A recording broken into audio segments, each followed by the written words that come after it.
I woke to the smell of pine pitch and bitter tea, under a roof I had never seen, with a pain in every rib like a horse had bedded down on my chest, and a woman I did not know spooning broth past my split lip. I tried to ask where I was.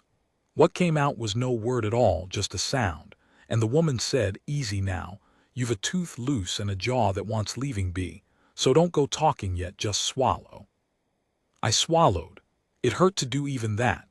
Somewhere off behind her a fire snapped, and a draft came under a door, and far down inside me a cold deeper than the cabin's cold was telling me, slow and plain, the way a man learns a thing he won't like. You ought to be dead. I'll tell it the way it came to me, because that is the only honest way I have ever found to tell anything. I am an old man now, and there is not much of me left that a story can hurt. But the part I am about to tell you is the part I have guarded longest, because it is the part where I found out what I was worth, and it was not the thing I had spent 40 years believing. My name is Ezra Caldwell. If you came up through this country in the old days, you may know it or know the brand, the wishbone, run across the whole floor of the Lanyard Basin. More cattle than a man could count in a week of counting, more grass than 3 counties, a house with a staircase in it, and a barn bigger than most churches. I built that. I came into the territory with 1 mule and a borrowed saddle, and I clawed and worked and dealt and outlasted. And by the year I am telling you of I was as rich as any man between the rivers and twice as feared. Men took their hats off when I rode by, and I had learned to like it, the way you learn to like a coat that doesn't fit because it is the only warm one you own. I had learned something else too, harder and meaner, and I had let it set up like cement in me. I had learned that a man with money is never again seen plain by another living soul. Every smile has a sum behind it. Every kindness is a loan looking for its interest. I had a woman once long before when I had nothing. Cora was her name, and I will say it once and let it lie, and when I had nothing she said she would wait, and the spring I rode off to make my stake she married a man with a store. I do not blame her now. I blamed her a long time, and then I stopped blaming her and started blaming everybody, which is worse, because it has no end.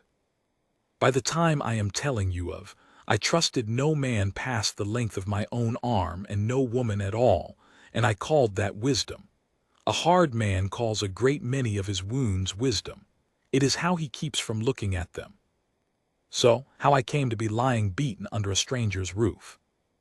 I had ridden up out of the basin alone, which was a foolishness, but I did a deal of foolish riding alone because I trusted my hands less and less to ride with me. I'd been to settle a matter of water rights 2 days north, and I was coming back down the Quill Road with a money belt heavy enough to buy a small ranch in it, because that is how I dealt.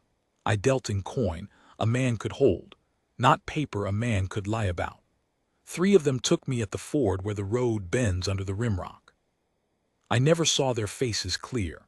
They came out of the willows, and the first I knew of it my horse was down and I was down with him.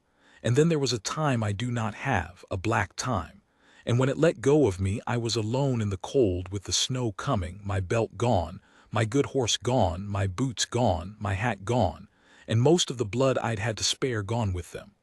They had beat me past taking. They had left me for the wolves and the weather, and either one would have done the job, and the weather got first crack at it. I do not remember crawling. I remember being cold the way you are cold when cold has stopped being a feeling and become the only fact there is. I remember a long time of that. And then I remember being dragged, the jerk and stop and jerk of it, the runners of a hand sledge hissing in the snow, and a woman's breath going hard, and even, hard, and even, the way breath goes when somebody has decided a thing is going to get done no matter what it costs them. I did not know then that she had walked her cabin's whole woodlot looking for deadfall to drag home, and had found a man instead, and had decided, in about the time it takes to decide anything that matters, that she was not going to leave him. That was Marin Coyle. That was the first I ever had of her, that breath, hard and even, pulling me out of the snow toward a fire she could barely keep lit. She was the healer at Cinder Camp, up Bracken Gulch, and there is not much left of Cinder Camp now, and there was not much then. The gulch had been a roar once. They'd torn $40,000 of dust out of the Quill gravels in 2 seasons and built a camp on the strength of it. False-fronted stores and a stamp mill, and a street of cabins climbing the timber. By the winter I came to it, the gravels were played, and the mill stood cold, and half the cabins had their doors hanging open to the snow. And the families that were left were the ones too poor to leave, or too stubborn, hanging on to worthless claims, because a man will hold a worthless thing a long time if it is the only thing he has ever owned.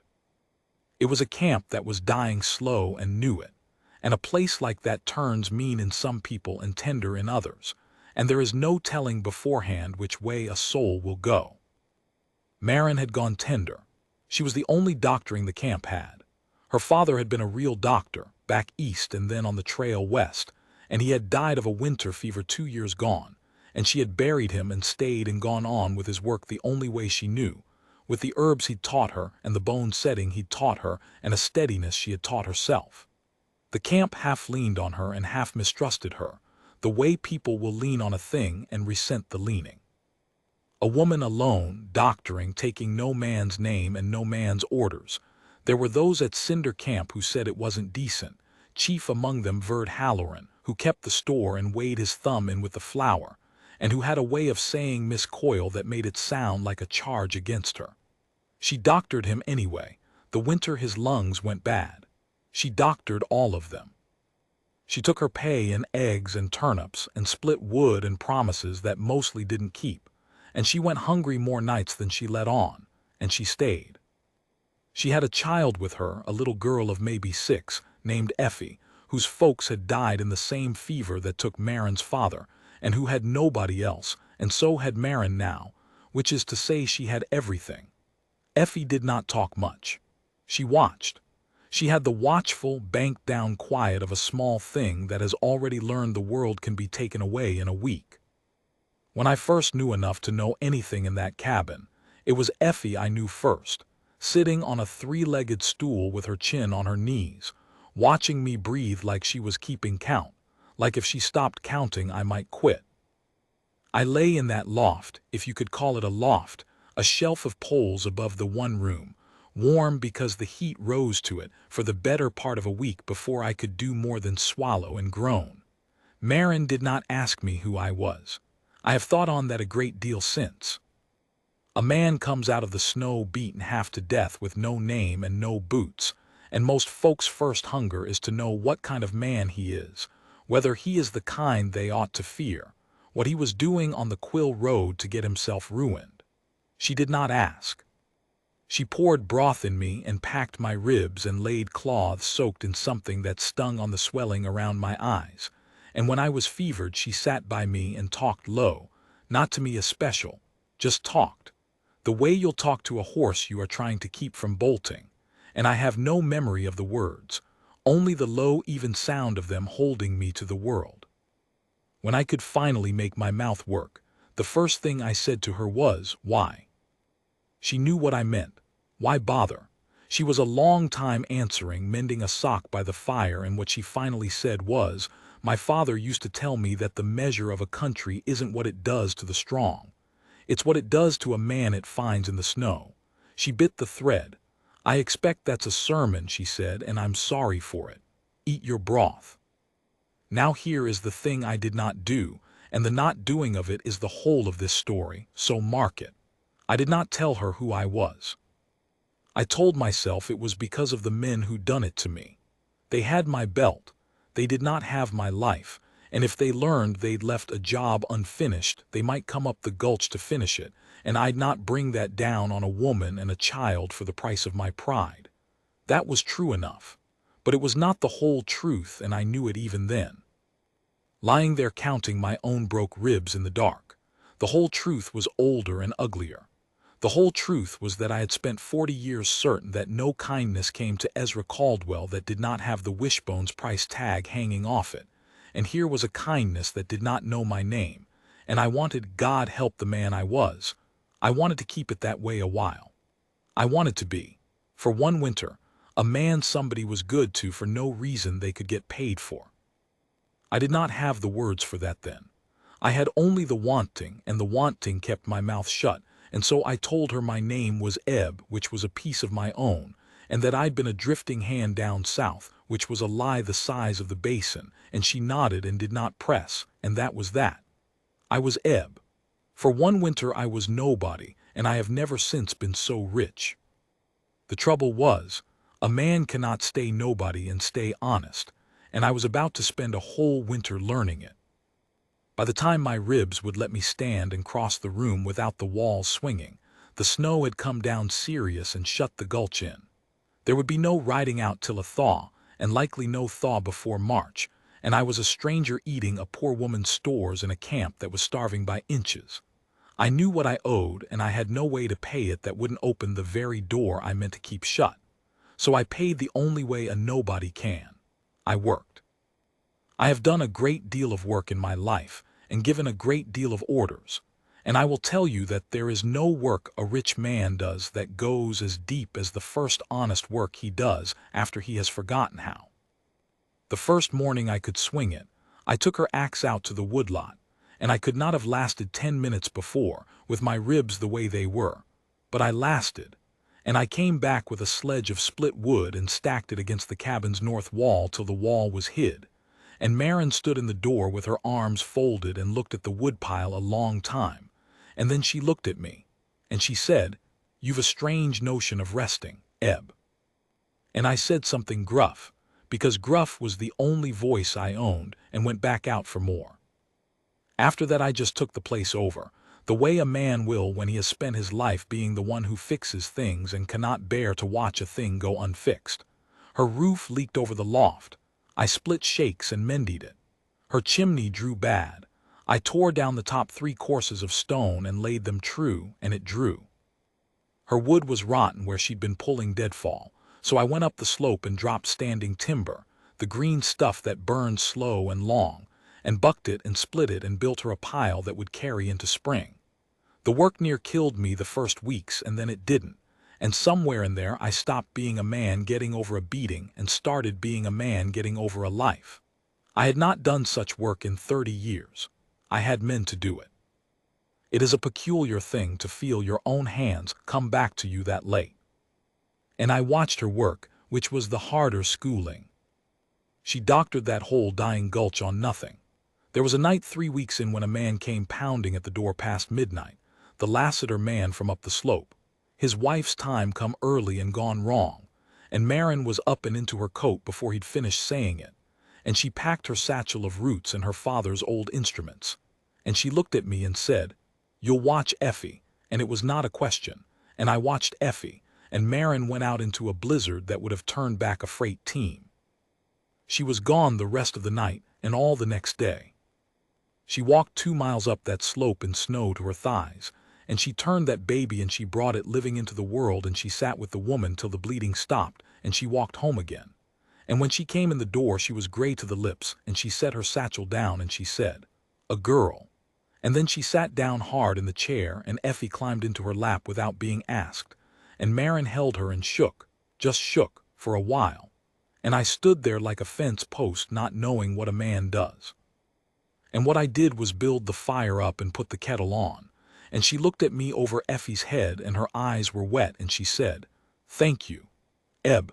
And I tell you I have been thanked by governors and bankers, and I have never been thanked like that, for putting a kettle on, by a woman who had just done a thing I could not have done if you'd given me the whole wishbone to do it."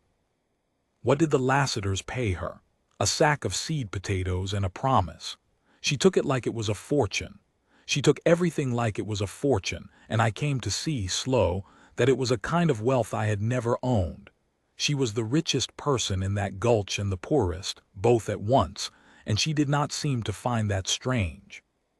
The camp came to her with everything. A miner crushed his hand in the cold. She set the bones and saved 3 fingers. Old Tully, who lived in the Plaid Mill, took a chill and went to pneumonia, and she nursed him a week, sleeping in a chair by him, and lost him anyway, and grieved him like he was kin. And he wasn't. He was just a sour old man nobody else would sit up with. Children's croup, women's troubles, a knife cut from a fight over a card game, The slow ailments of folks too poor to eat right, it all came to her door, and she met all of it, and the camp took it as their due and grumbled at her independence behind her back, all but a few. There were a few. Dovey Prout, who'd lost a baby that Marin had sat with her through, she'd have died for Marin. But most just leaned and resented, and Verd Halloran, the storekeeper, worst, who I came to dislike with a flat, steady dislike. The way you dislike a man who keeps his thumb on the scale not because he needs the flour, but because he likes the weight of being the one who has it. I'll tell you the night I understood her, and the night I understood myself, because they were near the same night. It came on toward the end of January, the hardest stretch, when the camp stores were lowest and the cold sat down on the gulch and would not get up. There was sickness in 3 or 4 cabins, a low fever going through the children, and Marin was run near to nothing keeping after it. And the camp, which had been dying polite, started dying ugly. There was talk in Halloran's store of going down the gulch to the next camp and taking what stores they had by force, hungry man talk, and there was talk against Marin too, that she was hoarding, that a single woman with a stranger living in her cabin had no business, that kind of talk, the kind cold and hunger breed. I heard some of it. I'd gone down to the store to trade split wood for salt. I traded as ebb, the drifting hand, and Halloran weighed me short and I let him, which it about killed me to do, a man who could have bought his whole store with what he carried in his belt of a usual day. And I heard Halloran say low to 2 others that Marin Coyle had likely waved that drifter into the snow herself and was nursing him for whatever he'd brought in. I had a flash then of the old Ezra. I could have set them all straight in one sentence. I could have said my name and watched the store go still. I could have bought Halloran's silence and his store and his soul for less than I'd lost on the Quill Road. And I stood there with the salt in my hand and the wood trade settled, and I did not do it, and walking home up the gulch in the dark with the salt I worked out why, and it was not a comfortable working out. It was because if I said my name, the goodness would stop. Marin's goodness would not stop. I knew that even then, that she was good clean down, that she'd have nursed Ezra Caldwell same as Ebb the drifter, but the world's would. The camp would stop seeing a woman who took in a beaten nobody and start seeing a woman who'd landed a rich man, and they'd be wrong, but it would stain her, and her kindness would get measured against my money forever after, the way every kindness in my life had been measured against my money, and I could not stand to watch that happen to the one clean thing I had found. So I would stay nobody and let Halloran weigh me short, and that was the first time in 40 years I had wanted to be poor. That was the night I understood her. The night I understood myself came a week on, and it came through Effie. The fever that was going round the children got into Effie. It came on a morning, the heat of her, and the way she went quiet even for her, and I saw Marin's face when she felt the child's forehead, saw the thing under the steadiness, saw, plain, that this one was not turnips and seed potatoes to her. This one was the whole of her heart laid open and burning. And the camp's other sick all wanted her at once, and she could not be 2 places. And I watched Marin Coyle stand in the middle of her cabin torn in half between the child she loved and the camp she'd given herself to. And I did the thing I had not known I had left in me. I said, tell me what to do for her. I'll sit with Effie, you go. And she looked at me and I saw her weigh it, a stranger, a man she'd known a month, and her child's life. And then she did the thing I think I had been starving my whole life for some soul to do. She trusted me. She showed me the cool cloths and the way to get the bitter tea into the child a spoon at a time and how to listen to her breathing. And she said, if she worsens, if her breath goes tight, you come for me.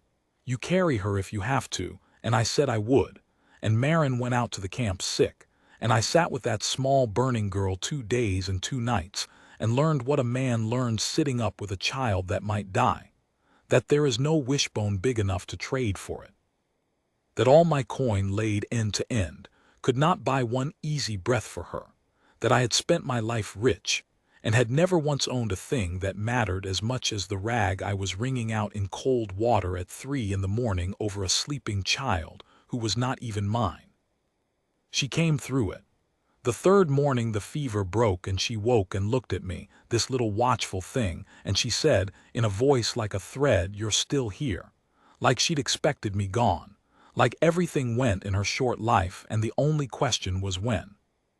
And I said, "I'm still here," and I meant it past that morning. I meant it the way a man means the one true thing he gets to say in a life of dealing. And when Marin came in an hour later, gray with no sleep, and saw the child sitting up taking broth, she stood in the door and did not say anything for a long while. And then she crossed the room and put her hand on my shoulder, just laid it there. And we neither of us said a word, and that was the most that had ever passed between me and another living soul. That hand on my shoulder, and I have built it into the foundation of every good thing I have done since. I had come up that gulch a man who trusted no one. By February I trusted a penniless woman with my whole hide, and worse, with the soft underside of me I'd kept armored for 40 years, and I had not even decided to do it. It had just happened the way thaw happens, a drip at a time, while I wasn't watching. We were a household by then, though neither of us would have dared say so. I worked the place, and hunted what little the cold woods gave and split the wood and mended what broke. Marin doctored and cooked our thin meals and taught Effie her letters by the fire of a night with a stick of charcoal on a board, the child between us, and the talk would come slow and easy out of the dark. She'd tell about her father, the doctor, and the towns they'd doctored through coming west, and I'd tell true things at last, careful ones, about a boyhood poor as church mice, and a mule named Solomon, and the look of grass going to the rim of the world. And I'd leave out the part where the grass was mine and there was 1,000 head on it, and she never reached for the missing part, and I came to believe she didn't care for it, that she had taken the measure of Ebb the drifter and found him to her liking and asked nothing more, and that belief was the warmest thing I had ever lain down with. I should have known a winter cannot stay a winter. I will tell you about the one time the cold turned to peril, because it is part of the truth, but I will tell you straight that it was not the heart of the thing, and I have come to think the heart of a life is rarely the loudest part of it. There came a thaw and freeze in late February that put a glaze on the slopes, and a stretch of the played mine where some fool had been gophering for a missed pocket let go and came down on him. Cobb his name was, a young one with more hunger than sense, and they dug him out alive but broke up bad, and it was Marin who went down into that bad short hole with a lantern to splint him where he lay so they could move him without finishing him. And it was me who went down after her, holding the timbers off her back with my shoulder while she worked, because I would not let her go down alone, and we got him out, the two of us and 4 miners, and he lived, though he never mined again. And walking back up the gulch with the lantern between us in the dark, Marin said, "You've a way of standing where the worst of a thing is, Ebb." And I said, "Somebody taught me lately it's where a man ought to stand," and she didn't answer that, but she walked closer. And the men who had beaten me, yes, they were still out there, working the Quill Road, taking the camp's last gold shipments when there were any, and twice that winter their work touched us at the edges, a freighter robbed, a story carried up the gulch. And yes, somewhere in me the old account sat unsettled. But this is not a story about settling that account with a gun, and I will not pretend it was, because the man I am telling you of was being unmade and remade that winter by a child's broke fever and a hand laid on his shoulder, not by anything that came out of the willows at a ford.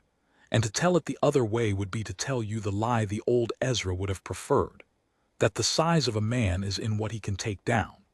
The size of a man is in what he will sit up with. I learned that in a cabin in Bracken Gulch, and I have never since unlearned it. The thing that broke the winter open was not the road agents. It was loyalty, the wrong loyalty at the wrong time, and it taught me the last hard piece. I had a foreman down on the Wishbone, Sim Hollies, who had ridden for me 11 years and was as near a friend as a man like the old me would let near, which is to say not very, but nearer than most. When I did not come home off the Quill Road, Sim did what I would have hated and what saved my life's worth in the end. He did not believe me dead. He combed that whole country all winter, against the weather and against the odds, riding the camps and the road stations, asking after a big gray-eyed man who'd vanished off the North Road. And along about the first week of March, when the gulch was just starting to drip, Sim Hollies rode up the street of Cinder Camp on a hard-used horse, asking his questions at Halloran's store. And Halloran, who never forgot a face that owed him or might pay him, said, "Well now, there's a drifter living up at the Coil. Woman's been here since before Christmas. Big feller, gray eyes, come out of the snow beat half to death." I was up the slope dropping a tree when I heard the horse. I came down to the cabin and there was Sim Holly standing in Marin's dooryard with his hat in his hand and his face coming apart. And he saw me and he said, "My God, Mr. Caldwell," and the whole winter cracked like ice on the quill. Mr. Caldwell. I will not soon forget Marin's face. She had come to the door at the sound of the horse with Effie behind her skirts, and she heard Sim Holly say Mr. Caldwell, and she heard him say it again, near to weeping, "Mr. Caldwell, we hunted you the whole country over. The men think you're dead. The bank's holding everything. My God, sir, are you whole?" And I watched the name land on Marin and rearrange every single day of the winter behind it. She did not cry out. She was not a woman who cried out. She just went still. The deep stillness I had learned meant she was taking a hard thing all the way in, and then she looked at me, and the look was not anger, which I had braced for. It was worse than anger. It was a kind of careful drawing back, the look of someone who has just learned the floor she'd been standing on was painted on, and the question in it was so plain I heard it without a word being said. It was, "Who have I been kind to?" I sent Sim to wait at the store. I had to near order him, he wanted so to fuss over me, and ordering came back into my voice too easy, and I saw Marin mark that too, the way the drifter's gruff turned of a sudden into the cattle baron's command. When he'd gone, I stood in that cabin where I had become a person, and I tried to find the words, and Marin spoke first. She said, quiet all winter, "You let me think." And then she stopped, because she was not a woman to lay it on, and she didn't need to. All winter I had let her spend her last on me. All winter I had let her wear herself to a thread and go short, and take Halloran's short weight in his slander, and not once had I said the one word that would have ended every want in that cabin in an afternoon. I had a money belt's worth of coin in my life that could have bought the whole gulch out of its dying, and I had sat by her fire and let her give me her seed potato wealth and said nothing, because I had wanted to be loved poor. I tried to tell her that. I made a poor job of it. I am not a man who has had much practice at laying himself open, and I laid myself open badly, all in the wrong order, about Cora, about 40 years of being smiled at for my money, about how I had wanted just once to be good to by somebody who didn't know there was a wishbone, and how every day I'd meant to tell her, and every day the truth got dearer to keep, and how I had not been hiding to use her, God knew, I had been hiding to keep the one clean thing. And somewhere in the middle of it, I heard how it must sound, and I stopped. And here is the turn I did not see coming, that I have thought on every year since, because it showed me the bottom of her and the bottom of myself at once. Marin was not chiefly hurt for herself. She got there to her own hurt, and we had it out in time, the deceiving of it, and she was right to. But the thing that came up in her first, the thing that put the gray in her face, was this, she said, low and fast, near to panic for the only time I ever saw it in her. There was a reward, wasn't there? Holly said the men think you're dead. There'd have been a reward posted all winter for a big gray-eyed man, dead or living. She had her hand at her throat. And folks will say, she said, folks will say I knew. They'll say I kept you up here for the reward. Halloran'll say it first and loudest. Effie'll grow up in a camp that says she couldn't finish it. Do you see it? Do you see what she was, all the way down? The richest man in the territory stood in her dooryard, and the first fear that came up in Marin Coil was not for her empty stores or her worn-out winter, or even first, for the lie I'd told her. It was that her kindness might be mistaken for greed. It was the exact wound I had carried for 40 years, the exact one. The terror that a good thing you did would be weighed against money and found mercenary. And here it was rising up in her, put there by me, by my coming, by my silence. And I saw in that instant that I had not only failed to protect the clean thing, I had handed her my own oldest poison. And I saw, in the same instant, the only true thing I had ever known, that she had nursed me before any reward could have been dreamed of, that she had dragged a frozen nobody out of the snow when there was nothing in it for her but a man's life, which to her was reason enough, and to the world was no reason at all. That she was, in the one way that has ever mattered to me, the opposite of every soul I had ever dealt with. She was a person whose kindness had no sum behind it, and I had the proof of it written in my own healed ribs. So I did not answer her fear with money. I want you to mark that, because the old Ezra would have. The old Ezra would have said, "I'll see to it, I'll pay off Halloran, I'll buy the talk down, name your price," and that would have been the cruelest thing I could have done, to answer her fear of being thought mercenary by laying money on it. I did not do that. I crossed the room and I took her hands, those chapped, worn hands that had pulled me out of the snow, and I said, "The only ones who could think it are folks who never saw you, and I have seen you. I have seen you walk 2 miles in a blizzard for a sack of potatoes. I have seen you sit up with a sour old man so he didn't die alone. You nursed Eb the drifter. There wasn't a reward on Eb.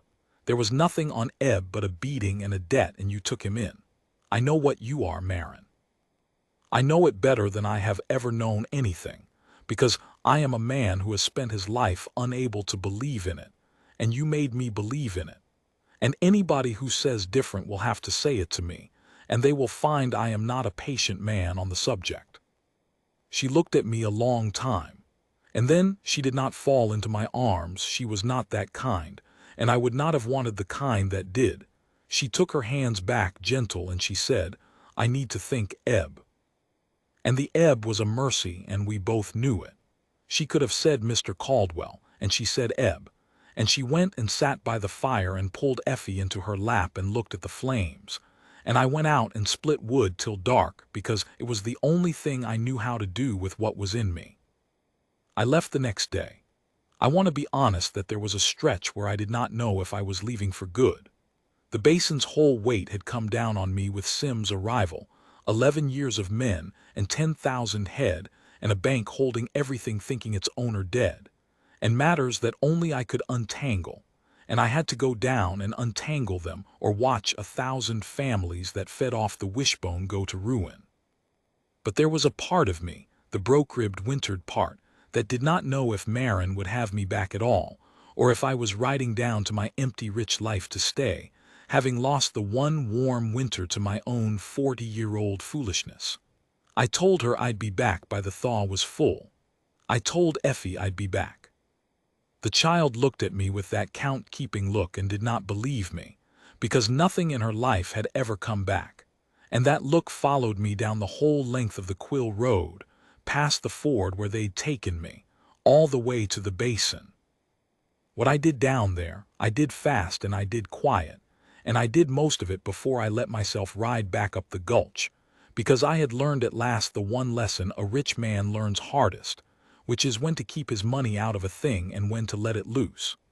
And there is a time to let it loose, when it is loosed right, which is to say loosed at the trouble and not at the person, loosed to free and not to own. So here is what I had done by the time I came back up Bracken Gulch in the full green of spring, and I had it all done before I said one word to Marin, because I would not have her thank me, and I would not have it look like a purchase, and most of all I would not have $1 of it land between us as a thing I'd bought her with. I had bought the camp's debts, not the camp. You cannot buy a camp, and you surely cannot buy the people in it, and I'd have cut my own hand off before I tried. I had bought the paper. Half the families in Cinder Camp were into Verd Halloran for store credit they'd never climb out of, the slow strangle of a dying place, and Halloran held that paper like a man holds a gun. I bought it all, through a lawyer in the territorial seat so my name stayed off it, and then I had the lawyer mark every dollar of it paid in full, and the paper given back to the families that owed it, with no name on the giving.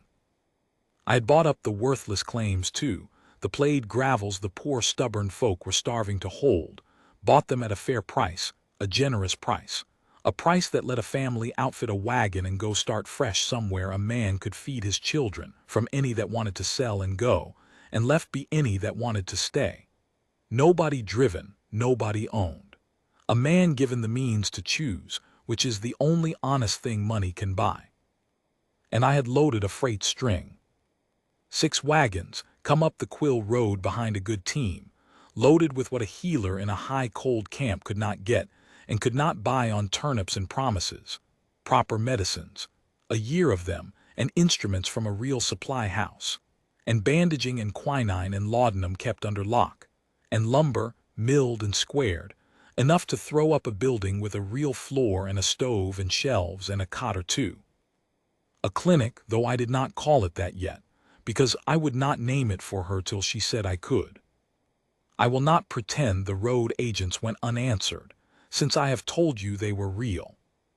I had brought the law into it from the basin side, men I could trust to be men and not just guns, and that ford and that road got watched, and before the summer was out the 3 that took me were taken themselves and dealt with by a court and not by me, which is how I have come to believe such things ought to go, though the man I once was would have wanted it otherwise, with his own hands, and I am not ashamed to say the wintered man wanted no part of that hunger any more.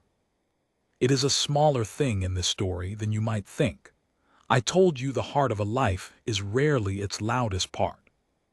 So I came up the gulch in spring behind 6 wagons, and I will tell you what it looked like, because Marin's title to the rest of her life got written that morning, and I want it told right. The camp came out into the street. They had had a strange spring already, debts forgiven by a hand nobody could name, claims bought fair by a buyer nobody had met, and the air of the place had changed, the ugly hungry talk of February gone, replaced by a wondering.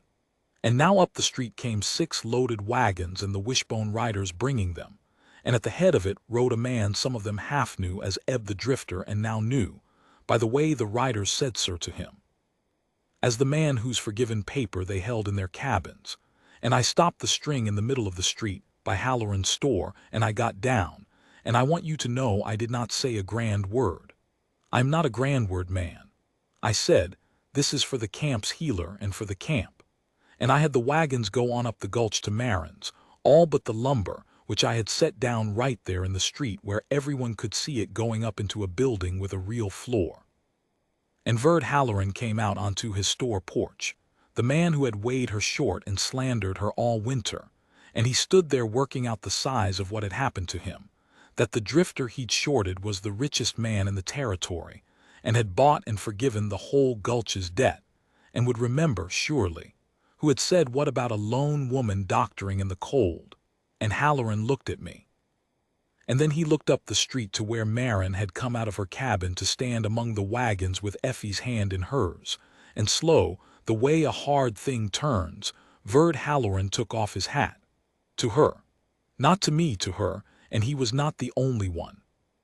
Up and down that street, the camp uncovered to Marin Coyle, every man of them that had leaned on her and resented the leaning, and it was the closest thing to justice I have ever been able to buy with money, and the only just thing, I think, that money can buy, not a verdict, just a hat off, a wrong man at last seeing a true thing plain.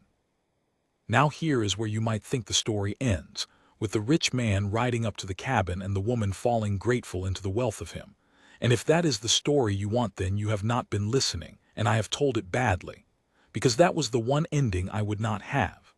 I had laid all of it out, the debts and the claims and the wagons and the lumber, before I let myself near her on purpose, exactly so that none of it could be the thing I offered her. I had loosed the money at the trouble. The money was done. It had nothing left to say. What was left was a man, and the man had to do his own asking with empty hands, the way a nobody asks.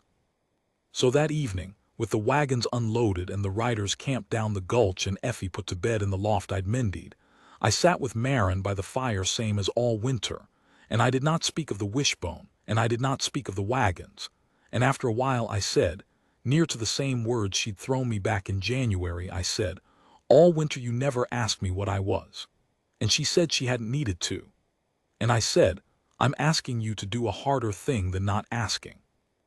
I'm asking you to forget the whole of it, the name, the wagons, the basin, the lot, and tell me whether you could care for the man that split your wood and sat up with Effie. Because that's the only man asking. The other one can't ask you anything. The other one's got too much. He'd be buying. This one's got nothing you didn't already see." She was quiet a long while, the firelight on her and Effie's slow breathing above us. And then Marin Coyle said the thing I have lived on ever since. She said, "Ebb," and she kept the ebb. She has kept it to this day. "It is what she calls me when she means me, the truest part of my name," she said. "I pulled a nobody out of the snow because the measure of a country is what it does to the man it finds there. I didn't do it for a name, and I won't keep doing it for one either. So put your basin down. The man who split my wood can stay if he wants. He never did finish that south wall." And I said I would finish the wall. I said I would finish every wall she ever needed walled. And that is the nearest thing to a vow that has ever passed my lips, and I have kept it 40 years, and the south wall is the soundest in the house. We were married that June, by a circuit preacher who came up the gulch, in the new building with the real floor, which Marin had decided would be a clinic and a home both, the doctoring rooms on the street side and the living rooms behind, because she would not stop the work and I would not have asked her to. Her work was half of what I had fallen in love with, and a man does not marry the half of a woman he loves and ask the other half to quit. We took Effie for our own, lawful and proper, and the child who had spent her short life keeping count of who would leave stopped keeping count somewhere in there. The way you'll notice a thing has stopped only after it's long stopped, and I caught her once that first summer just running, flat out running down the green gulch for no reason but that she could, and I had to turn away from Marin so she wouldn't see what it did to me. Cinder Camp did not boom again. The gravels were played. I could not change that and would not have pretended to. But it did not die ugly, either, and that I could change and did. The families that wanted to go went, outfitted and out of debt, to better ground. The families that wanted to stay stayed, with the strangle off them, and made a small good life of timber and a little stock and the trade of the road. And Marin doctored them all the long years, and trained 2 girls up into it after her. And there are folks alive in this country today who were brought into the world by her hands or kept in it by them, who never knew the half of what I have just told you, and that is as it should be. The wishbone I ran from the gulch as much as the basin, riding down for the seasons and back up for my wife and my child, and in time I put younger men over the basin work, and stayed up where the air was thin and cold and clean, and a woman I did not deserve was good to me for no reason the world could get paid for. I am near the end of it now, the story and the man both. Marin is in the next room as I tell you this, old as I am and dearer, and Effie has children of her own come to sit on the porch of the house with the soundest south wall in the territory. I built an empire out of cattle and grudges and short waits and long memories, and men took their hats off to me for 40 years before I came up that gulch, and I will tell you the plain truth of it. I never once felt rich, never for an hour, until a penniless woman who didn't know my name spent the last of everything she had on a beaten stranger she found in the snow. Everything I owned, I had bought. That one thing I could not have bought with all of it, and she gave it to me for nothing, which is the only way that thing has ever once been given, and it is worth more than the basin, and I have spent the rest of my life trying to be a man who could have earned it, and I have not earned it yet, and I mean to keep trying till they put me down. The measure of a country, her father said, is what it does to the man it finds in the snow. I have come to think the measure of a man is the same. The world had found me in the snow my whole life and ridden past. She stopped. That is the whole of it. She stopped, and she pulled hard and even, and she has not let go of me since.